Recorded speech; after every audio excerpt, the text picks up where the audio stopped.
25 July 2026. ఈరోజు దేవుని వాగ్దానము. Praise the lord. అభివృద్ధి. హోషేయ 14:5. చెట్టునకు మంచి ఉన్నట్లు నేను అతని కుందును, తామర పుష్పం పెరిగినట్లు అతడు అభివృద్ధి నొందును. లెబానోను పర్వతము దాని వేళ్ళు తన్నునట్లు వారు తమ వేళ్ళు తన్నుదురు. హోషేయ 14:5. I will be like the dew to him, he will blossom like the lily and strike root like the forest of Lebanon. యెహోవాను నమ్ముకొనువారు ఆయనను నిజముగా అంగీకరించి ఆయన వైపు తిరుగువారిని ఆయన విడువక అభివృద్ధి చేసి దీవించును.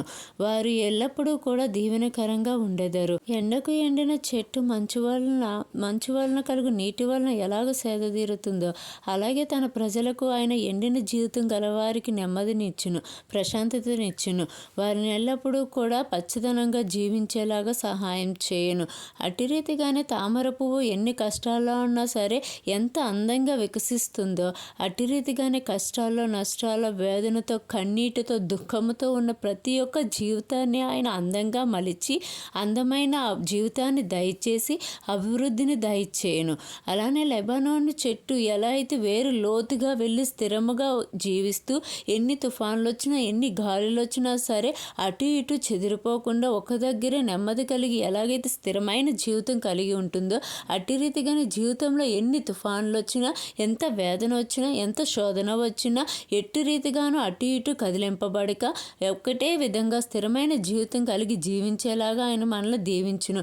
కనుక మనం ఎల్లప్పుడూ కూడా ఆయన నమ్ముకొని ఆయన చెంత చేరి ఆయన వైపు తిరిగే బిడ్డలుగా ఉంటూ ఆయన ఇచ్చే నెమ్మదిని పొందుకుంటూ ఆయన ఎలాగైతే తామర పుష్పాన్ని అభివృద్ధి చేసి అందంగా మలుచునో అట్టి రీతిగానే మన జీవితాలను అందంగా మలిచేలాగా అభివృద్ధిని మనం పొందుకునేలాగా సహాయం చేయనుగాక. ఆమేన్. ఈరోజు ప్రార్థనా అంశం. చెడు వ్యసనాలకు బానిసైన వారికి సంపూర్ణ విడుదల కలిగి కుటుంబానికి, సంఘానికి, సమాజానికి ఉపయోగపడేవారుగా ఉండేలాగున వారి మార్పుకే ప్రార్థించమనవి. Comment if any your prayer request. మీ ప్రార్థన అవసరతలో కామెంట్స్ ద్వారా తెలియజేయగలరు. Thanks for watching. Jesus bless you.